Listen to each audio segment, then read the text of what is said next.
சிறியொரு விளம்பர இடைவேளை தொடர்ந்து நிகழ்ச்சியில் இணைந்து கொண்டிருக்கிறோம். தொடர்ச்சியாக இன்றைய பத்திரிகைகளின் பார்வையில் முதலில் ஈழநாடு மற்றும் வலம்புரி நாளிதழின் செய்திகளோடு இணைந்திருக்கலாம். ஈழநாட்டு பத்திரிகையின் இன்றைய பிரதான செய்தியாக குற்றவாளிகளை தண்டிக்க போதிய சட்டங்கள் இல்லை, கவலை கொள்கிறது தேசிய மக்கள் சக்தி. சில குற்றச்செயல்கள் தொடர்பாக நடவடிக்கை எடுப்பதற்கு தற்போது சட்டங்கள் போதுமான அளவில் இல்லை என தேசிய மக்கள் சக்தியின் கொழும்பு மாவட்ட பாராளுமன்ற உறுப்பினர் சந்தன சூர்யாராட்சி தெரிவித்துள்ளார்.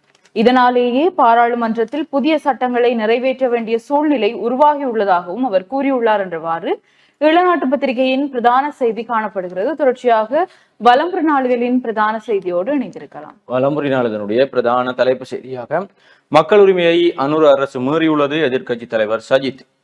இலவச மருத்துவம் என்ற மக்களின் உரிமையை கூட தற்போதைய அரசாங்கம் மீறியுள்ளதாக எதிர்க்கட்சி தலைவர் சஜித் பிரேமதாசா தெரிவித்திருக்கிறார் என்று அந்த செய்தி தொடர்ந்து செல்கிறது. அதே போல ஏனைய முற்பக்க செய்திகளாக ஜனாதிபதி பாராளுமன்ற உறுப்பினர்கள் மீது நம்பிக்கையை முழுமையாக இழந்துள்ளோம், புத்தாண்டில் போராட்டத்தில் ஈடுபட்ட உறவுகள் தெரிவிப்பு. ஜனாதிபதி அனுரகுமார திசாநாயக்க மற்றும் பாராளுமன்ற உறுப்பினர்கள் மீது நம்பிக்கையை முழுமையாக இழந்துள்ளோம் என வலிந்து காணாமலாக்கப்பட்டோரின் உறவுகள் தெரிவித்திருக்கிறார்கள் என்ற புகைப்படம் தாங்கிய செய்தி ஒன்று. முல்லைத்தீவில் உளவு இயந்திர பெட்டி தடம்புரல்வு, நேர்த்தி கடனை நிறைவேற்ற சென்ற இளைஞர்கள் 2 காயம் என்ற புகைப்படம் தாங்கிய செய்தியும். கட்டமிடப்பட்ட செய்திகளுக்குள் வடக்கில் இன்று வெப்பம் அதிகரிக்கும், 3 மாதங்களில் சுற்றுலா மூலம் 1.1 பில்லியன் வருமானம், வெளிப்படையாக தேர்தல் விதிமுறைகளை அனுர அரசு மீறுகின்றது, எம்.ஏ. சுமந்திரன் குற்றச்சாட்டு. ஊழலற்ற ஆட்சியை வழங்குவதாக பிரச்சாரம் செய்யும் தேசிய மக்கள் சக்தி அரசாங்கம் வெளிப்படையாக தேர்தல் விதிமுறைகளை மீறி வருவதாக இலங்கை தமிழரசு கட்சியின் செயலாளரும் முன்னாள் பாராளுமன்ற உறுப்பினருமான எம்.ஏ. சுமந்திரன் சுட்டிக்காட்டியிருக்கிறார் என்ற செய்தியும். பயங்கரவாத சட்டம் விரைவில் நீக்கப்படும், பிரதமர் ஹரணி தெரிவிப்பு. பயங்கரவாத தடை சட்டம் தொடர்பில் ஆராய அமைச்சரவை ஏற்கனவே குழு நியமித்துள்ளதாகவும் அதன்படி எதிர்காலத்தில் இந்த சட்டத்தை நீக்க நடவடிக்கை எடுக்கப்படும் எனவும் பிரதமர் ஹரணி அமரசூரிய தெரிவித்திருக்கிறார் என்ற செய்தி. வவுனியா தவசி குளத்தில் நீரில் மூழ்கிய இளைஞன் பலி, புத்தாண்டு தினத்தில் சோகம். வவுனியா தவசிக்குளம் பகுதியில் அமைந்துள்ள நீச்சல் குளத்தில் குளித்துக் கொண்டிருந்த இளைஞர் ஒருவர் நீரில் மூழ்கியதில் உயிரிழந்திருக்கிறார். கண்டி நாவலப்பட்டியை சேர்ந்த 18 வயதுடைய இளைஞரை இவ்வாறு உயிரிழந்தவர் ஆவார் என்ற செய்தியும். வடக்கு கிழக்கு தமிழர் தாயகம், ஸ்ரீதரன் எம்பி தெரிவிப்பு. வடக்கு கிழக்கு என்பது தமிழர் தாயகம், சிங்கள மக்கள் வர முன்பு பஞ்ச ஈஸ்வரங்கள் வைத்து வழிபட்ட இனம் தமிழர் என பாராளுமன்ற உறுப்பினர் சிவஞானம் ஸ்ரீதரன் தெரிவித்திருக்கிறார். கிளிநொச்சி கல்மடி கிராமத்தில் நேற்று முன்தினம் இடம்பெற்ற கூட்டத்தின் உரையாற்றும் போதே அவர் இதனை குறிப்பிட்டார். அவர் மேலும் தெரிவிக்கையில், தமிழ் மக்களின் அரசியல் உரிமையை சரியாக கொண்டு போக முடியாத விஜித ஹேரத்தான் கடைசியாக நடந்த ஜெனீவா கூட்டத்தொடரில் சென்று தமிழ் மக்கள் நமக்கு 3 ஆசனங்களை வழங்கியுள்ளார்கள் என்றிருக்கிறார். மேலும் இங்கு இனப்படுகொலை நடக்கவில்லை, ஏன் சர்வதேச விசாரணைக்கு உடன்படவில்லை, பட்டலந்த படுகொலைக்கு நீதி வேண்டும், ரணில் விக்ரமசிங்க தான் மக்கள் விடுதலை முன்னணியை படுகொலை செய்ததாக தெரிவித்து அறிக்கையை பாராளுமன்றத்திற்கு கொண்டு வந்திருக்கிறார்கள். ஆனால் கற்றுக்கொண்ட பாடங்கள் மற்றும் நல்லிணக்க ஆணைக்குழுவின் அறிக்கையில் கிடப்பில் போடப்பட்டிருக்கிறது. பண்டா செல்வா ஒப்பந்தத்தை தூக்கி எறிந்தவர்கள், பிரபா ரணில் ஒப்பந்தத்தை நிராகரிப்பவர்கள், இலங்கை இந்திய ஒப்பந்தம் 2 நாடுகளுக்கு இடையிலான ஒப்பந்தம், அதை ஒன்றும் செய்ய முடியாது என்று இந்தியாவுக்கு பயந்து பார்த்து கொண்டிருப்பவர்கள் என தெரிவித்திருக்கிறார் என்று அந்த செய்தி காணப்படுகிறது. உயர் மின் கட்டணத்தை உயர்த்த முயற்சி என்ற செய்திகளும் வலம்புரியினுடைய முற்பக்க செய்திகளாக இருக்கிறது. தொடர்ச்சியாக ஈழநாட்டு பத்திரிகையின் ஏனைய முற்பக்க செய்திகளோடு இணைந்திருக்கலாம். ஈழநாட்டு பத்திரிகையின் ஏனைய முற்பக்க செய்திகளுக்குள் நீச்சல் தடாகத்தில் மூழ்கி 18 வயது இளைஞர் மரணம், புத்தாண்டு தினத்தில் சோகம் என்ற ஒரு செய்தி. வவுனியா தவசிக்குளம் பகுதியில் அமைந்துள்ள நீச்சல் தடாகத்தில் குளித்துக் கொண்டிருந்த இளைஞர் ஒருவர் நீரில் மூழ்கி உயிரிழந்துள்ளார் என்றவாறு இந்த செய்தி தொடர்ந்து செல்கிறது. மக்களின் உரிமைகளை மீறியுள்ளது அரசாங்கம், சஜித் பிரேமதாச சுட்டிக்காட்டு. இலவச மருத்துவம் என்ற மக்களின் உரிமையை கூட தற்போதைய அரசாங்கம் மீறியுள்ளதாக எதிர்க்கட்சி தலைவர் சஜித் பிரேமதாசா தெரிவித்துள்ளார் என்ற செய்தியோடு, நாளை மறுதினம் யாழ் வருகின்றார் ஜனாதிபதி அனுரகுமார திசாநாயக்க நாளை மறுதினம் யாழ்ப்பாணம் வருகை தர உள்ளார் என தெரிய வருகிறது என்ற செய்தியோடு, 4வது தவணைக்கு முன்னர் சர்வதேச நாணய நிதியத்திடம் சலுகை கோர உள்ள இலங்கை என்றவாறும் செய்திகள் இங்கே காணப்படுகிறது. பிள்ளையானை தொலைபேசி மூலம் தொடர்பு கொள்ள முயன்றாரா ரணில்? தடுப்பு காவலில் வைக்கப்பட்டுள்ள முன்னாள் ராஜாங்க அமைச்சர் சிவனேசதுரை சந்திரகாந்தன் எனப்படும் பிள்ளையானை முன்னாள் ஜனாதிபதி ரணில் விக்ரமசிங்க தொலைபேசி ஊடாக தொடர்பு கொள்ள முயற்சித்தார் என தகவல்கள் தெரியப்படுகின்றன என்றவாறும் செய்திகள் இங்கே காணப்படுகிறது. சுற்றுலா மூலம் வருமானம் 112 கோடி டாலரை தாண்டியது என்ற செய்தியோடு, சீனாவுடனான வர்த்தக போரில் அமெரிக்கா வெற்றி பெற முடியாது, ரில்வின் சில்வா திட்டவட்டம் என்றவாறும் ஈழநாட்டு பத்திரிகையின் முற்பக்க செய்திகள் காணப்படுகிறது. தொடர்ச்சியாக உட்பக்க செய்திகளுக்குள் நல்லூர் வடக்கு சந்திரசேகர பிள்ளையார் ஆலய பெரும் திருவிழா சப்பரை திருவிழா நேற்று முன்தினம் நடைபெற்ற வேளை என்றவாறு அந்த திருவிழாவினுடைய புகைப்படங்கள் இங்கே பிரசுரிக்கப்பட்டுள்ளது. அதனைத் தொடர்ந்த செய்திகளுக்குள் யானை தாக்கியதில் குடும்பஸ்தர் பலி. மட்டக்களப்பு வெல்லாவெளி போலீஸ் பிரிவிற்குட்பட்ட 37ஆம் கிராமத்தில் காட்டு யானை தாக்கி இளம் குடும்பஸ்தர் ஒருவர் உயிரிழந்துள்ளார். நேற்று அதிகாலை 1 மணிக்கு வீட்டு முற்றத்தில் காட்டு யானை தாக்கியதில் 3 பிள்ளைகளின் தந்தையான 31 வயது சசிகரன் என்பவரே இவ்வாறு உயிரிழந்துள்ளார் என்று இந்த செய்தி தொடர்ந்து செல்கிறது. முருங்கைக்காய் 2000 ரூபாய். புதுவரிடத்தில் யாழ்ப்பாணம் வடமராட்சி பகுதிகளில் சந்தைகளில் மரக்கறிகளின் விலைகள் சடுதியாக அதிகரித்தன. முருங்கைக்காய் 1 கிலோ 2000 ரூபாய்க்கும், கத்தரிக்காய் 1 கிலோ 450 ரூபாய்க்கும், தக்காளி பழம் 1 கிலோ 600 ரூபாய்க்கும், பீட்ரூட் 1 கிலோ 300 ரூபாய்க்கும் அதிக விலைகளில் விற்பனை ஆகியமை அவதானிக்க முடிந்தது என்றவாறு இந்த செய்தி காணப்படுகிறது. அதனைத் தொடர்ந்து ஒரு கட்டமிடப்பட்ட செய்தியாக இராணுவ வாகனம் மோதியதில் ஒருவர் பலி, 27 பேர் படுகாயம். இராணுவத்தின் பார ஊர்தி தனியார் பேருந்து நேருக்கு நேர் மோதிய விபத்தில் ஒருவர் உயிரிழந்துள்ளார். 27 பேர் படுகாயம் அடைந்திருந்தனர்.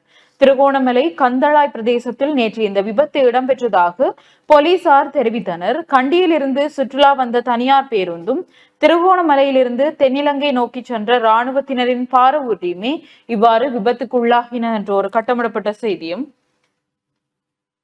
தமிழ் புதுவருட பிறப்பு தினமானது நேற்று வரலாற்று பிரசித்தி பெற்ற நல்லூர் கந்தசுவாமி ஆலயத்தில் விசேட பூஜை நடைபெற்று வேல்பெருமான் வள்ளி தெய்வானை சமேதராக வீதி உலா வந்த காட்சி அப்படின்ற இந்த புகைப்படம் தாங்கிய செய்தி ஒன்று இங்கே காணப்படுகிறது. சிறப்பான இலக்கை அடைவதற்காக அர்ப்பணிப்புடன் செயல்படுவோம் வடக்கு மாகாண ஆளுநர் வேதநாயகன் தெரிவிப்பு என்ற செய்தியோடு விதிகள் மீறல் 14 வேட்பாளர்கள் இதுவரை கைது. தேர்தல் சட்டங்களை மீறிய 14 வேட்பாளர்கள் கைது செய்யப்பட்டுள்ளனர் என்று போலீஸ் தலைமையகம் தெரிவித்துள்ளது என்றவாறு செய்திகள் இங்கே காணப்படுகிறது. 5 மாதங்களில் 6 லட்சம் கோடி கடன் பெற்றது அனுர அரசு, ரோசான் ரணசிங்க குற்றச்சாட்டு. ஜனாதிபதி அனுரகுமார் திசாநாயக்க தலைமையிலான தேசிய மக்கள் சக்தி அரசாங்கம் கட்சிக்கு வந்து 5 மாதங்களில் 6000 ரூபாய் மில்லியனை கடனாக பெற்றுள்ளதாக முன்னாள் விளையாட்டுத்துறை அமைச்சர் ரோஷான் ரணசிங்க குற்றம் சாட்டியுள்ளார் என்ற செய்தியுடன் ஊழல் ஒழிப்பில் அரசின் அர்ப்பணிப்புக்கு பாராட்டு கூறுகிறார் ஹருஜா சூரிய. நாட்டின் துரித முன்னேற்றத்திற்கு இடையூறாக உள்ள லஞ்சம் மற்றும் ஊழலை இல்லாது ஒழிக்கும் நோக்கில் தேசிய ஊழல் ஒழிப்பு செயற்திட்டம் ஒன்றை வெளியிடுவதற்கு அரசாங்கம் நடவடிக்கை எடுத்திருப்பதையும் அதற்கு ஜனாதிபதி அனுரகுமார் திசாநாயக்க தலைமைத்துவம் வழங்கி செயல்படுவதையும் பெரிதும் வரவேற்பதாக சமூக நீதிக்கான தேசிய இயக்கத்தின் தலைவரும் முன்னாள் சபாநாயகருமான கரு ஜயசூரிய தெரிவித்தார் என்று இந்த செய்தி காணப்படுகிறது. ஒரு கட்டமிடப்பட்ட செய்தியாக சிறுவர்கள் தொடர்பில் அவதானம். பட்டாசுகளை வெடிக்கும் போது தீக்காயங்கள் ஏற்படக்கூடும் என்பதால் அது தொடர்பில் அவதானத்துடன் செயல்பட வேண்டும் என அரச மருத்துவ அதிகாரிகள் சங்கத்தின் ஊடக பேச்சாளர் வைத்தியர் சமில் விஜயசிங்க தெரிவித்துள்ளார் என்ற செய்தியோடு 3 நாட்களில் நெடுஞ்சாலைகளில் வருமானம் 1134 மில்லியன் ரூபாய். அதிவேக நெடுஞ்சாலைகளில் பயன்பாட்டினால் கடந்த 3 நாட்களில் 134 மில்லியன் ரூபாய் வருமானம் கிடைத்துள்ளதாக போக்குவரத்து மற்றும் நெடுஞ்சாலைகள் அமைச்சின் பணிப்பாளர் தெரிவித்துள்ளார். அதன்படி ஏப்ரல் 11, 12 மற்றும் 13ஆம் தேதிகளில் அதிவேக நெடுஞ்சாலைகளை பயன்படுத்தியவர்களின் எண்ணிக்கையை அதிகரித்ததன் காரணமாகவே அதிவேக நெடுஞ்சாலைகளின் வருமானம் அதிகரித்துள்ளதாக அவர் மேலும் தெரிவித்தார் என்றவாறு இந்த செய்தி காணப்படுகிறது. வேன் விபத்தில் 2 பலி. அனுராதபுரம் பாதேனிய பகுதியில் மகவ போலீஸ் பிரிவிற்குட்பட்ட ஹெத்தப ஹவ பகுதியில் வேன் ஒன்று விபத்திற்குள்ளானதில் 2 உயிரிழந்துள்ளனர் என மகவ போலீசார் தெரிவித்துள்ளனர். வான் ஒன்று சாரதியின் கட்டுப்பாட்டை இழந்து வீதியை விட்டு வீதியோரத்தில் இருந்த மரத்தில் மோதியதில் இந்த விபத்து இடம்பெற்றுள்ளதாக போலீசார் தெரிவித்தனர் என்ற செய்தியும். போதைப் பொருள் கடத்திய இலங்கையர்கள் 3 கைது. சட்டவிரோதமான முறையில் குஷ் மற்றும் ஹஷிஷ் ஆகியவற்றை நாட்டிற்குள் கடத்த முயன்ற போது 3 இலங்கை பயணிகள் கைது செய்யப்பட்டதாக சுங்கு கூடுதல் இயக்குனரும் செய்தி தொடர்பாளருமான சிவலியாரு கூட தெரிவித்துள்ளார் என்றவாறும் செய்திகள் இங்கே பிரசுரிக்கப்பட்டுள்ளது.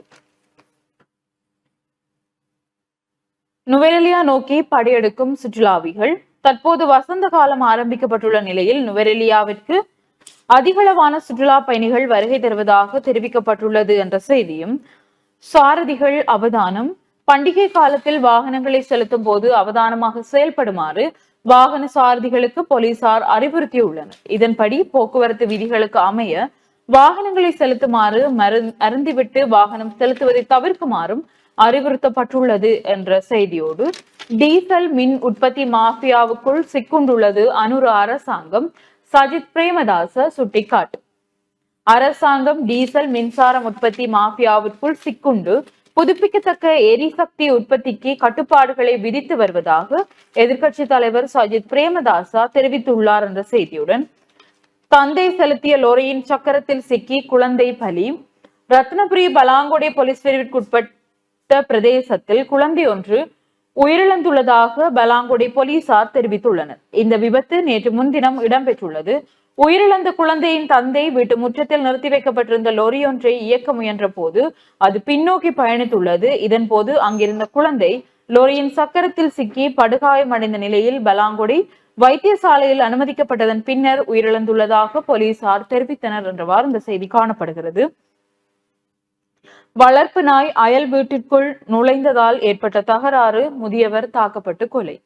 ஹம்பஹா மினுவாங்கொடை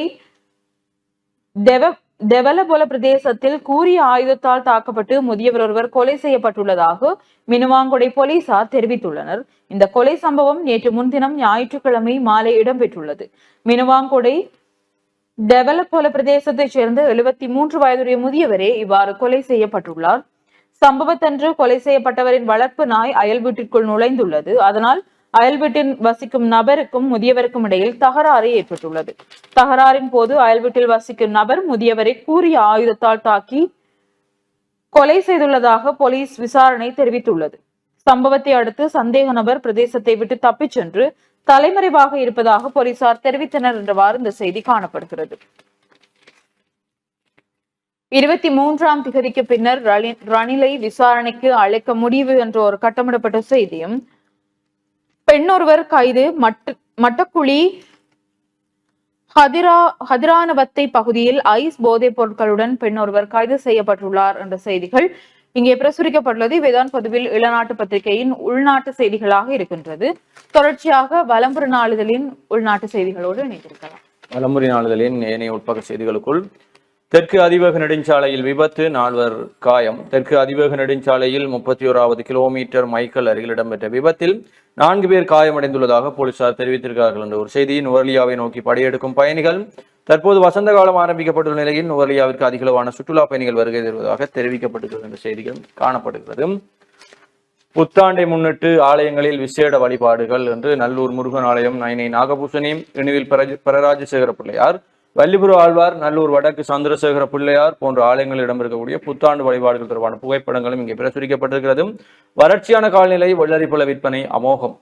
தற்போது நிலவும் வறட்சியான காலநிலை காரணமாக கரையோரங்களில், பிரதானமாக வீதியோரங்களில் ஆங்காங்கே வெள்ளரிப்பழம் உட்பட பல வகைகள் அமோகமாக விற்பனையாகி வருகிறது. சித்திரை புத்தாண்டு தினத்திலும் வெள்ளரிப்பழத்தினை பொதுமக்கள் ஆர்வத்துடன் கொள்வனவு செய்ததை அவதானிக்க முடிந்தது. தற்போது நிலவி வருகின்ற வறட்சியான காலநிலை காரணமாக ஏற்பட்டுள்ள உடல் உஷ்ணத்தை தவிர்ப்பதற்காக வெள்ளரிப்பழம் உட்பட ஏனைய பல வகைகள் சாப்பிடுவதில் மக்கள் அதிக நாட்டம் செலுத்தி வருகிறார்கள். கலால் வரி சட்டங்களை மீறிய 1320 பேர் கைது. 9 நாட்களில் 56,567 சுற்றுலா பயணிகள் நாட்டிற்கு வருகை என்ற செய்திகளும் காணப்படுகிறது. வெளிநாட்டு செய்திகளுக்குள், அமெரிக்காவை ஒழுக்கிய சீனாவின் அதிரடி முடிவு, அமெரிக்கா தலையில் இடி. அமெரிக்காவுக்கு கனிமங்கள், உலோகம், காந்தம் உள்ளிட்டவுடன் ஏற்றுமதியை சீனா அதிரடியாக நிறுத்தி இருக்கிறது என்ற செய்தி. அடுத்த கட்ட தாக்குதலுக்கு தயாராகும் இஸ்ரேல், இராணுவ நடவடிக்கைகள் தீவிரம். சூடான் உள்நாட்டு போர், இராணுவத்தின் தாக்குதலில் 114 பொதுமக்கள் உயிரிழப்பு என்ற ஒரு செய்தி. பீஜிங்கில் சூறாவளி, எடை குறைவானவர்கள் வெளியே வராதீர்கள், சீன அரசு அறிவுறுத்து. சீன தலைநகர் பீஜிங் உள்ளிட்ட நகரங்களில் கடந்த சில நாட்களாக பலத்த சூறாவளி காற்று வீசி வருகிறது. தினமும் 150 கிலோமீட்டர் வேகத்தில் வீசிய சூறைக்காற்றால் மக்கள் கடும் பாதிப்பை அடைந்திருக்கிறார்கள். இதை அடுத்து பீஜிங்கில் இருந்து புறப்பட வேண்டிய மற்றும் வந்து சேர வேண்டிய விமானங்கள் ரத்து செய்யப்பட்டிருக்கின்றன. ரயில், பேருந்து சேவைகளும் பாதிக்கப்பட்டிருக்கிறது. பீஜிங்கில் மட்டும் 300க்கும் மேற்பட்ட மரங்கள் வேரோடு முறிந்து விழுந்திருக்கின்றன. வாகனங்கள், கடைகள், வீடுகளின் மேற்கூரைகள் காற்றால் தூக்கி வீசப்பட்ட சம்பவம். இச்சந்தர்ப்பத்தில் உயிர் சேதங்கள் எதுவும் ஏற்படவில்லை. உடல் எடை குறைவானவர்கள், அதாவது 50 கிலோவிற்கும் குறைவான உடல் எடையுடைய நபர்கள் சூறாவளி காற்றால் தூக்கி வீசப்படக்கூடும் என்பதால் வீட்டை விட்டு வெளியே வர வேண்டாம் என்று சீன அரசாங்கம் அறிவித்திருக்கிறார்கள் என்ற செய்தியும் காணப்படுகிறது. தொடர்ச்சியாக உள்நாட்டு செய்திகளுக்குள் திருமலையில் கோர விபத்து, ஒருவர் பலி, 27 பேர் படுகாயம் என்ற செய்திகளும், 85வது ஆண்டு நிறைவில் அராலி ஸ்ரீமுருகன் சனசமூக நிலையம் ஒரு வரலாற்று நோக்கு என்று பால பகீந்திரன் அவர்களுடைய கட்டுரையும் ஒன்று இங்கே பிரசுரிக்கப்பட்டிருக்கிறது. உயிர்த்த ஞாயிறு தாக்குதல் பிரதான சூத்திரதாரி சக்ரான் உறுதிப்படுத்தியது FBI. இலங்கையில் கடந்த 2019ஆம் ஆண்டு ஏப்ரல் மாதம் 21ஆம் தேதி மேற்கொள்ளப்பட்ட உயிர்த்த ஞாயிறு தற்கொலை தாக்குதலின் பிரதான சூத்திரதாரியாக சக்ரான் ஹாசிம் செயற்பட்டுள்ளதாக FBI அறிக்கை உறுதிப்படுத்தி இருக்கிறது என்று அந்த செய்தியும், 2 நாட்களில் உச்சம் தொட்ட தெருவு அதிவேக நெடுஞ்சாலைகளின் வருவாய், தந்தை இயக்கிய லொரி குழந்தைக்கு எமனானது, புத்தாண்டில் துயரம். பலாங்குட போலீஸ் பிரிவுக்குட்பட்ட பகுதியில் புத்தாண்டு தினமான நேற்று தந்தையின் வாகனத்தில் விபத்துக்குள்ளாகி குழந்தை ஒன்று உயிரிழந்துள்ள சம்பவம் இடம்பெற்றிருக்கிறது. வீட்டின் முன் நிறுத்தி வைக்கப்பட்டிருந்த லோரியை இயக்கி வீட்டை விட்டு வெளியேற்றுவதற்காக பின்னால் எடுத்த போதும் வீட்டில் இருந்த குழந்தை லோரியின் பின்புற சக்கரத்தின் கீழ் நசுங்கி உயிரிழந்துள்ளதாக தெரிய வருகிறது. ஓடும் ரயிலில் ஏறி காலை இழந்த முதியவர் என்ற செய்தி. கொழும்பிலிருந்து மட்டக்களப்பு நோக்கி சென்ற புகையிரத வண்டி ரிதிதண்ணி நிலையத்தில் நிறுத்தப்பட்டு மீண்டும் செல்வதற்கு முற்பட்ட போதும் வயோதிபர் ஒருவர் ஏற முற்பட்ட போதே இந்த சம்பவம் இடம்பெற்றிருக்கிறது. இதில் காயமடைந்த 60 வயதுடைய நபர் வாழைச்சேனை ஆதார வைத்தியசாலையில் அனுமதிக்கப்பட்டு மேலதிக வைத்தியசாலை சிகிச்சைக்காக மட்டக்களப்பு போதனா வைத்தியசாலைக்கு அனுமதிக்கப்பட்ட நிலையில் வயோதிபரின் இடது கால் சத்திர சிகிச்சையின் பின் அகற்றப்பட்டிருக்கிறது என்ற செய்தி. மானிப்பாய் மருதடி விநாயகர் ஆலயத்தின் வருடாந்த மகோற்சவ திருவிழா நேற்று திங்கட்கிழமை பக்திபூர்வமாக இடம்பெற்றது என்ற தேர் திருவிழா தொடர்பான புகைப்படம் தாங்கிய செய்திகளும் இங்கே பிரசுரிக்கப்பட்டிருக்கிறது. விளையாட்டு செய்திகளுக்குள் சொக்க தங்கங்களாய் சென்னை சிங்கங்கள் நம்பிக்கைகளால் தோல்விகளை தூக்கி குத்தியது என்று நேற்றைய தினம் இடம்பெற்றிருக்கக்கூடிய லக்னோ மற்றும் சென்னை அணிகளுக்கு இடையிலான போட்டியிலே சென்னை அணி நீண்ட தோல்விக்கு பிறகு வெற்றி ஒன்றை ருசித்திருக்கிறார்கள் என்று அந்த செய்தியும், அதே போல வலம்புரியினுடைய ஆசிரியர் தலையங்கமாக விவசாய பெருமக்களை வாழ வையுங்கள், உழுதுண்டு வாழ்வாரே வாழ்வார் என்கிறார் வள்ளுவர். மண்ணை உழுது பண்படுத்தி அதில் விவசாயம் செய்கின்றவர்களே இந்த உலகில் உள்ள ஜீவராசிகளின் உயிர்களை காப்பாற்றுகிறார்கள். உணவு என்பது விவசாயத்தின் உற்பத்தியாக, விவசாயமே மனித சமுதாயத்தின் மூலாதாரம் என்று அந்த ஆசிரியர் தலையங்கமும் தொடர்ந்து செல்கிறது. ஏனைய உள்நாட்டு செய்திகளுக்குள் 5 மாதங்களில் 6000 பில்லியன்களை அனுர அரசு கடனாக பெற்றிருக்கிறது. முன்னாள் அமைச்சர் ரோசான் குற்றச்சாட்டு. அனுராதபுரத்தில் வேன் மரத்துடன் மோதி விபத்து, தம்பதிகள் உயிரிழப்பு என்ற ஒரு செய்தி. போதைப் பொருட்களுடன் கட்டுநாயக்காவில் 3 கைது. 4.5 கோடி ரூபாய் பெறுமதியான போதைப் பொருட்களை வைத்திருந்த குற்றச்சாட்டில் பாங்கோக்கில் இருந்து வருகை தந்திருக்கக்கூடிய 3 இலங்கையர்கள் கட்டுநாயக்கா சர்வதேச விமான நிலையத்தில் வைத்து கைது செய்யப்பட்டிருக்கிறார்கள் என்ற ஒரு செய்தி. முனராகலையில் குடும்பஸ்தர் கொலை, காட்டு யானை தாக்கியதில் குடும்பஸ்தர் உயிரிழப்பு, புத்தாண்டை வரவேற்க சென்ற வேளை பரிதாபம். மட்டக்களப்பு மாவட்டத்தில் வெள்ளாவளி போலீஸ் பிரிவுக்குட்பட்ட 37ஆம் கிராமம் பகுதியில் புத்தாண்டு தினத்தில் காட்டு யானை தாக்கி குடும்பஸ்தர் ஒருவர் உயிரிழந்திருக்கிறார். இந்த சம்பவம் நேற்று திங்கட்கிழமை அதிகாலை இடம்பெற்றுள்ளது. 31 வயதுடைய குடும்பஸ்தர் ஒருவரே உயிரிழந்துள்ளார். இவர் நேற்று அதிகாலை 1 மணி அளவில் புத்தாண்டினை வரவேற்கும் வகையில் வீட்டு முற்றத்தில் நண்பர்களுடன் விளையாடி கொண்டிருந்த போது காட்டு யானை தாக்கியிருக்கிறது. படுகாயமடைந்தவர்கள் உறவினர்களின் உதவியுடன் களுவாஞ்சிக்குடி வைத்தியசாலையில் அனுமதிக்கப்பட்ட பின்னர் சிகிச்சை பலனின்றி உயிரிழந்திருக்கிறார். அமெரிக்காவின் வரிகளை அடுத்து IMF-இடம் சலுகைகளை கூற உள்ளது அரசாங்கம் என்ற செய்தியும் காணப்படுகிறது. இதுதான் வலம்புரி நாளிதழுடைய இன்றைய முக்கியமான செய்திகளாக இருக்கிறது. தொடர்ச்சியாக ஈழநாட்டு பத்திரிகையின் இணைய செய்திகளோடு இணைந்திருக்கலாம். ஈழநாட்டு பத்திரிகையின் உலக செய்திகள் பக்கத்தில் சூடானில் அகதிகள் முகாம் மீது துணை ராணுவம் தாக்குதல், பொதுமக்கள் 114 பேர் உயிரிழப்பு என்ற ஒரு புகைப்படம் தாங்கிய செய்தி ஒன்று இங்கே பிரசுரிக்கப்பட்டுள்ளது. 6 மணித்தியாலங்களுக்குள் முப்பரிமாண ரயில் நிலையம் ஜப்பானில் உருவாக்கப்பட்டது என்ற ஒரு புகைப்படம் தாங்கிய செய்தி. வெறும் 6 மணித்தியாலங்களுக்குள் முப்பரிமாண ரயில் நிலையத்தை உருவாக்கி ஜப்பான் அசத்தியுள்ளது. உலகத்தின் முதல் முப்பரிமாண ரயில் நிலையத்தை உருவாக்கியதன் மூலம் ஜப்பான் பொது உட்கட்டமைப்பில் ஒரு திருப்பு முனையை ஏற்படுத்தியுள்ளது என்றவாறு ஒரு செய்தி இங்கே பிரசுரிக்கப்பட்டுள்ளது. அதனைத் தொடர்ந்த செய்திகளுக்குள் உக்ரைன் மீது ரஷ்யா ஏவுகணை தாக்குதல், 21 பேர் பலி, 80 பேர் காயம். வடக்கு உக்ரைன் நகரமான சுமியின் மீது நேற்று முன்தினம் ஞாயிற்றுக்கிழமை ரஷ்யா நடாத்திய ஏவுகணை தாக்குதலில் 21 பேர் உயிரிழந்தனர், 80க்கும் அதிகமானோர் காயமடைந்துள்ளனர் என்று உக்ரைன் உள்துறை அமைச்சர் தெரிவித்தார் என்றவாறு இந்த செய்தி காணப்படுகிறது. இஸ்ரேல் தாக்குதலால் காசாவில் 32 பேர் பலி. காசாவில் இஸ்ரேல் நடாத்திய தாக்குதலில் 32 பேர் உயிரிழந்துள்ளனர் என்றவாறு ஒரு புகைப்படம் தாங்கிய செய்தி ஒன்று இங்கே பிரசுரிக்கப்பட்டுள்ளது. இந்திய மருந்து நிறுவனங்கள் மீது ரஷ்யா ஏவுகணை தாக்குதல். உக்ரைனில் உள்ள இந்திய மருந்து நிறுவனங்கள் கிடங்குகள் மீது ரஷ்யா ஏவுகணை தாக்குதல் நடாத்தியுள்ளது என்றவாறு உலக செய்திகள் காணப்படுகிறது. தொடர்ச்சியான உள்நாட்டு செய்திகளுக்குள் தூக்குக்காவடி கட்டப்பட்டிருந்த உளவு இயந்திரம் தடம் புரண்டு முல்லைத்தீவில் 2 காயம் என்று அந்த தடம் புரண்டிருக்கக்கூடிய அந்த தூக்குக்காவடியினுடைய புகைப்படத்துடன் இந்த செய்தி பிரசுரிக்கப்பட்டுள்ளது. தொடர்ச்சியான செய்திகளுக்குள் தமிழரசு கட்சிக்கு மட்டுமே தமிழர் வாக்களிக்க வேண்டும் வலியுறுத்துகிறார் சுமந்திரன் என்ற ஒரு புகைப்படம் தாங்கிய செய்தியும், வலிந்து காணாமல் ஆக்கப்பட்டோரின் உறவினர்கள் கவன ஈர்ப்பு போராட்டம், ஜனாதிபதி மீதும் பாராளுமன்ற உறுப்பினர்கள் மீதும் நம்பிக்கை இழந்துள்ளோம் என வலிந்து காணாமல் ஆக்கப்பட்டவர்களின் உறவினர்கள் தெரிவித்தனர் என்றவாறு ஒரு செய்தியும், நாடளாவிய ரீதியில் சிறப்பாக நடந்த புதுவருட கொண்டாட்டம் என்ற புகைப்படம் தாங்கிய செய்தி ஒன்று இங்கே பிரசுரிக்கப்பட்டுள்ளது.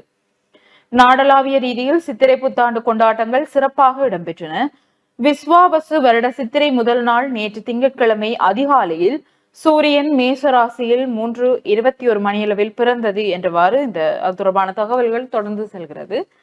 3 மாதங்களில் 30 துப்பாக்கிச் சூடு. கடந்த 3 மாதங்களில் 30 துப்பாக்கிச் சூட்டு சம்பவங்கள் இடம்பெற்றுள்ளதாக போலீஸ் தலைமையகம் தெரிவித்துள்ளது என்ற செய்தியோடு, இதுவரை 159 முறைப்பாடுகள் 2025 உள்ளூராட்சி சபை தேர்தல் தொடர்பில் கடந்த மார்ச் மாதம் 3ஆம் தேதி முதல் நேற்று வரை 159 முறைப்பாடுகள் கிடைத்துள்ளதாக போலீஸ் ஊடக பிரிவு தெரிவித்துள்ளது என்ற செய்தியும், வெளிநாட்டு மது போத்தல்கள் சிகரெட்களுடன் பெண் ஒருவர் கைது என்றவாறும் ஈழநாட்டு பத்திரிகையின் செய்திகள் காணப்படுகிறது. தொடர்ச்சியாக தினக்குரல் நாளிதழின் பிரதான செய்தியோடு இணைந்திருக்கலாம்.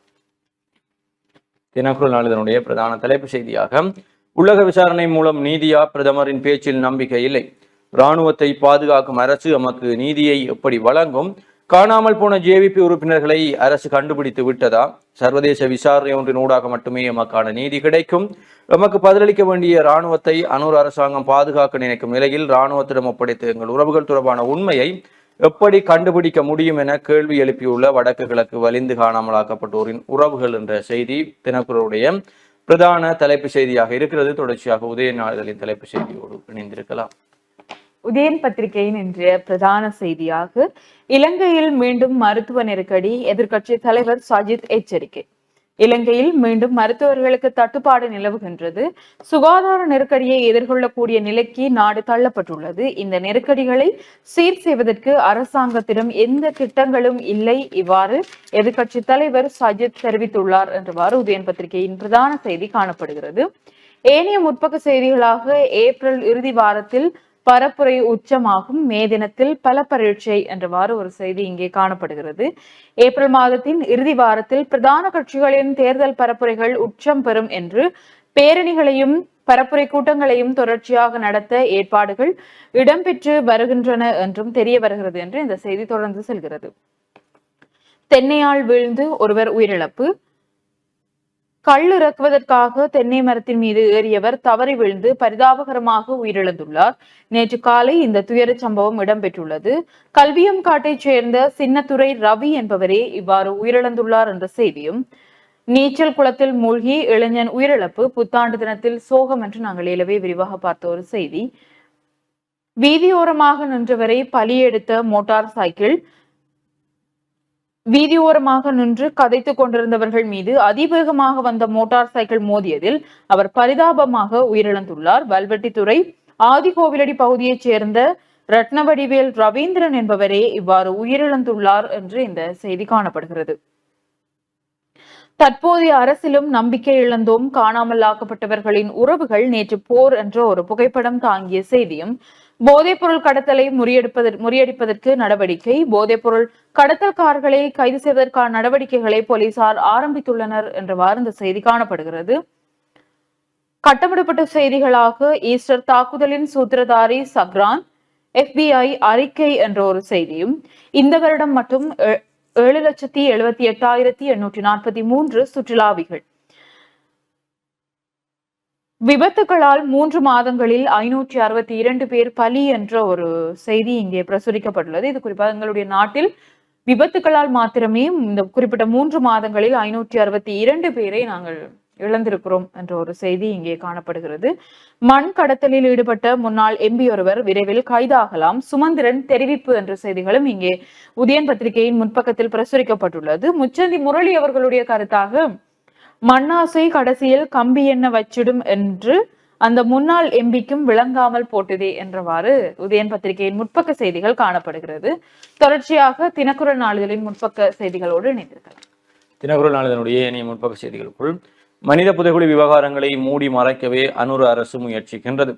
போர் நிறுத்தத்தை விரும்பாத அன்றைய ஜேவிபி என்ற இன்றைய என்பிபி தமிழ் மக்கள் மீது நடத்தப்பட்ட இன அழிப்பை மூடி மறைப்பதற்கு முயற்சிக்கிறது. அதனாலேயே மனித புதைகுழி அகழ்வு பணிகளில் தயக்கம் காட்டுகிறது. மேற்கண்டவாறு நாடாளுமன்ற உறுப்பினர் கஜேந்திரகுமார் பொன்னம்பலம் தெரிவித்திருக்கிறார். முல்லைத்தீவு மாவட்டத்தில் ஆக்கிரமிப்பு முயற்சிகள் இப்போதும் தொடர்கிறது. முல்லைத்தீவு மாவட்டத்தில் மீன்பிடியை நம்பி வாழும் சுமார் 5000க்கும் மேற்பட்ட குடும்பங்களின் வாழ்வாதாரத்தை அளிக்கும் வகையில் வன ஜீவராசிகள் திணைக்களம் செயற்படுவதாக நாடாளுமன்ற உறுப்பினர் ரவிகரன் குற்றம் சாட்டியிருக்கிறார் என்ற ஒரு செய்தியும், பயங்கரவாத தடை சட்டத்தை நீக்கி GSP+ வரி சலுகையை பெற வேண்டும், தவறினால் ஏற்றுமதி துறை முற்றாக அழியும் சஜித் என்ற செய்தி ஒன்றும், தூக்குக்காவடி கவிழ்ந்து விபத்து 2 காயம் என்ற புகைப்படம் தாங்கிய செய்தியும், யாழ்ப்பாணத்திலும் ஒரு நாடாளுமன்ற உறுப்பினர் கைதாக வாய்ப்புள்ளதும், மகேஸ்வரி நிதியம் குறித்த முறைப்பாடு அளிக்கப்பட்டிருக்கிறது. மகேஸ்வரி நிதியம் மண் விவகாரம் தொடர்பில் முறைப்பாடுகள் செய்யப்பட்டிருக்கிறது. அந்த முறைப்பாட்டு குழுவின் தலைவராக இன்றைய ஜனாதிபதி அனுரகுமார திசாநாயக்கவே இருந்திருக்கிறார். அதன் அடிப்படையில் யாழ்ப்பாணத்திலும் ஒரு முன்னாள் பாராளுமன்ற உறுப்பினர் கைதாகும் வாய்ப்பு இருக்கிறது. மேற்கொண்டவாறு தமிழரசு கட்சியின் செயலாளர் MA சுமந்திரன் கூறியிருக்கிறார். யாழ் வடமராட்சியில் இடம்பெற்ற சித்திரை புத்தாண்டு கொண்டாட்டத்தில் கலந்து கொண்டு ஊடகங்களுக்கு கருத்து தெரிவித்த போதே அவர் மேற்கொண்டவாறு தெரிவித்தார். இதன்போது மேலும் அவர் தெரிவிக்கையில், தேசிய மக்கள் சக்திக்கே வடக்கில் மக்கள் ஆணை உள்ளதாக அனுர அரசாங்கம் சொல்ல தலைப்படுகின்றது. இது ஒரு தவறான பிம்பம். உள்ளூராட்சி தேர்தலில் தமிழ் மக்கள் தமிழரசு கட்சிக்கு மட்டும் வாக்களிக்க வேண்டும். உள்ளூராட்சி தேர்தல் வேட்புமனுக்கள் நிராகரிக்கப்பட்டுள்ளமை தொடர்பில் நீதிமன்றில் முரணான தீர்ப்புகளே வழங்கப்பட்டிருக்கிறது. மேன்முறையீட்டு நீதிமன்றில் ஏற்றுக்கொள்ளப்பட்டு தீர்ப்பளிக்கப்பட்டதை உச்ச நீதிமன்றில் நிராகரிக்கப்பட்டுள்ளது. இது முரண்பாட்டை உருவாக்கியுள்ளது. இதற்கு சட்டமா அதிபரே முன்னிலையாகியுள்ளார். இரு தீர்ப்புகளிலும் முரண்பாட்டை ஏற்படுத்தியுள்ளது. NBP யாழில் தேர்தல் விதிமுறைகளை மீறி பிரச்சார நடவடிக்கைகளிலும் ஈடுபட்டிருக்கிறது. அமைச்சர் சண்டித்தனத்திலும் ஈடுபட்டுள்ளார். பிள்ளையான் கைது மற்றும் யாழில் மகேஸ்வரி மண் கம்பெனி ஊழல் தொடர்பில் ஏற்கனவே முறைப்பாடும் செய்யப்பட்டிருக்கிறது. இதன் முறைப்பாடு ஆணைக்குழுவில் இப்போது அனுரகுமார் திசாநாயக்க தான் தலைவராகவும் இருந்தார். அந்த வகையில் யாழில் ஒரு முன்னாள் பாராளுமன்ற உறுப்பினர் கைதாவதற்கும் வாய்ப்பு இருக்கிறது என்று அந்த செய்தி காணப்படுகிறது. தேர்தல் முறைகேடு குறித்து 127 என்ற இலக்கத்துக்கு பதிவிடலாம் என்ற ஒரு செய்தி. அதே போல சோலார் மின் உற்பத்தி அமைப்புகளை நிறுத்தி வைக்க தவறினால் தேசிய மின் கட்டமைப்பில் சிக்கல்கள் உருவாகக்கூடும் என்று ஒரு செய்தி. உயிர்த்த ஞாயிறு தாக்குதலின் சூத்திரதாரி சக்ரான் ஹாசிம் FBI அறிக்கையில் குறிப்பிட்டுள்ள தகவல் என்ற கட்டமிடப்பட்ட செய்தியும் காணப்படுகிறது. மல்வத்து ஓயா திட்டத்தின் கீழ் வவுனியா மாவட்டத்தில் சிங்கள குடியேற்ற திட்டத்திற்கு அரசு திட்டம் என்ற ஒரு செய்தியும், ஏஎல் பெறுபேறு இம்மாதம் 20ஆம் தேதிக்கு பின்னர் காப்போத உயர்தர பரீட்சை 2024 பெறுபேறுகள் இம்மாதம் 20ஆம் தேதிக்கு பின்னர் வெளியாகும் என பரீட்சைகள் திணைக்களம் அறிவித்திருக்கிறது. ஏப்ரல் 20ஆம் தேதிக்கு முன்னர் முடிவுகளை வெளியிட பரீட்சைகள் திணைக்களம் முன்னதாக திட்டம் இருந்தாலும் பல நடைமுறை சிக்கல்கள் தாமதத்தை ஏற்படுத்தியதாக அதிகாரிகள் தெரிவித்துள்ளனர். இந்த ஆண்டு மொத்தம் 3,31,185 பேர் தேர்வு எழுதினார்கள் என்றும் அந்த செய்தி காணப்படுகிறது. இவைதான் தினக்குரலுடைய முற்பக்க செய்திகளாக இருக்கிறது. தொடர்ச்சியாக உட்பக்க செய்திகளுக்குள், இலங்கைக்கு பிரச்சனைகள் வரும்போது குடும்ப உறுப்பினர் போல் இந்தியா உதவி. இந்திய பிரதமர் நரேந்திர மோடி அனுராதபுரத்திற்கு 2வது முறையாக வருகை தந்ததற்கு இலங்கையின் முக்கிய பௌத்த துறவியான பல்லேகம கேமரத்ன தேரர் மகிழ்ச்சியையும் நன்றியையும் தெரிவித்திருக்கிறார். புத்தாண்டு வழிபாடுகளில் பங்கேற்றார் ரவிகரன் MP. நெடுஞ்சாலைகளில் சாரதிகளுக்கு வேக வரம்பு குறித்த எச்சரிக்கை என்ற செய்திகளும் காணப்படுகிறது. அதே போல டெங்கு காய்ச்சலை விட இலங்கையில் விபத்துகளால் ஏற்படும் மரணங்கள் அதிகரிப்பு. புத்தாண்டு காலத்தில் குழந்தைகளை விபத்துகளிலிருந்து பாதுகாக்க பெரியவர்கள் எச்சரிக்கையாக இருக்க வேண்டும் என சுகாதார பிரிவு தெரிவித்திருக்கிறார்கள். அதேபோல தமிழர் மரபில் தண்ணீர் பந்தர்கள் பல 100 ஆண்டுகளுக்கு முன்பே தாகம் தீர்த்த வரலாறு என்ற ஒரு கட்டுரையும் பிரசுரிக்கப்பட்டிருக்கிறது. தொடர்ச்சியாக உதயன் பத்திரிகையின் ஏனைய உட்பக்க செய்திகளை பார்க்கலாம். தந்தை செலுத்திய லொரியில் சிக்கிய குழந்தை உயிரிழப்பு என்று நாங்கள் எனவே விரிவாக பார்த்த ஒரு செய்தி. அதனைத் தொடர்ந்த செய்திகளுக்குள், தற்கொலை தாக்குதல் சூத்திரதாரி சக்ரான் FBI அறிக்கை உறுதி என்ற செய்திகளும் இங்கே. போதைப் பொருளுடன் பெண் கைது. கொழும்பு மட்டக்குழி போலீஸ் பிரிவிற்குட்பட்ட கதிரானவத்தை பிரதேசத்தில் ஐஸ் மற்றும் கஞ்சா உள்ளிட்ட போதைப் பொருட்களுடன் பெண் ஒருவர் நேற்று முன்தினம் கைது செய்யப்பட்டுள்ளார் என்ற செய்திகளும் இங்கே பிரசுரிக்கப்பட்டுள்ளது. அதிகம் இந்த நேற்றைய தினம் வருடம் பிறந்து இன்றைய நாளில் விபத்துகளும் கொலை தொடர்பான செய்திகளும் பார்ப்பது உண்மையில் மன வருத்தத்திற்குரிய ஒன்றாகத்தான் இருக்கிறது. தொடர்ந்தும் பஸ் சாரதி விபத்தில் சாவு. மாவனெல்லை அக்பர்புர பிரதேசத்தில் நேற்று நடந்த விபத்தில் பஸ் சாரதி ஒருவர் உயிரிழந்துள்ளார். மாவனெல்லையில் இருந்து வந்த பஸ் மற்றொரு வாகனத்தை முந்திச் செல்ல முயன்ற போது எதிரே வந்த ராணுவ லொரியுடன் மோதி விபத்துக்குள்ளாகியுள்ளது. பஸ் சாரதி சம்பவ இடத்திலேயே உயிரிழந்துள்ளார் என்ற ஒரு செய்தி இங்கே காணப்படுகிறது. சித்திரை புதுவருடத்தை முன்னிட்டு பச்சிலைப்பள்ளி பிரதேச செயலக ஊழியர் நலன்புரி சங்கத்தின் ஏற்பாட்டில் உத்தியோகத்தர்களுக்கு இடையிலான சைக்கிள் ஓட்ட போட்டி கடந்த செவ்வாய்க்கிழமை காலை நடைபெற்றது என்று அது தொடர்பான புகைப்படங்களும் இங்கே பிரசுரிக்கப்பட்டுள்ளது. விபத்தில் 4 காயம்.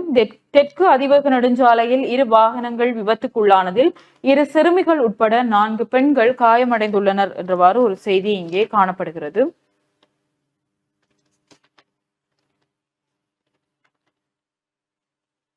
திடீரென தீப்பற்றி முச்சக்கர வண்டி. ரத்னபுரி அயகம ஹங்கொடஹந்த பிரதேசத்தில் பயணித்துக் கொண்டிருந்த முச்சக்கர வண்டி ஒன்று திடீரென தீப்பற்றி எரிந்துள்ளது. இந்த சம்பவம் நேற்று முன்தினம் இரவு நடந்துள்ளது. இந்த சம்பவத்தில் எவருக்கும் காயம் ஏற்படவில்லை. முச்சக்கர வண்டியில் ஏற்பட்ட எரிபொருள் கசிவு காரணமாக தீ பரவியுள்ளது என்று போலீசார் தெரிவித்தனர் என்றவாறு இந்த செய்தி காணப்படுகிறது. அத்துடன் வெடிச்சு சிதறிய காரால் பரபரப்பு. விபத்து உயிரிழப்பு நாட்டில் அதிகரிப்பு என்ற ஒரு செய்தி. 3 மாதங்களில் 562 பேர் சாவு என்று நாங்கள் இலவே பார்த்த ஒரு செய்தி. இவைதான் பொதுவில் யாழ்குடா நாட்டிலிருந்து வெளிவந்திருக்கக்கூடிய 4 பத்திரிகைகளின் செய்திகளாக இருக்கிறது. நிகழ்ச்சியில் தொடர்ச்சியாக ஒரு சிறிய விளம்பர இடைவேளையை தொடர்ந்து சந்திக்கலாம்.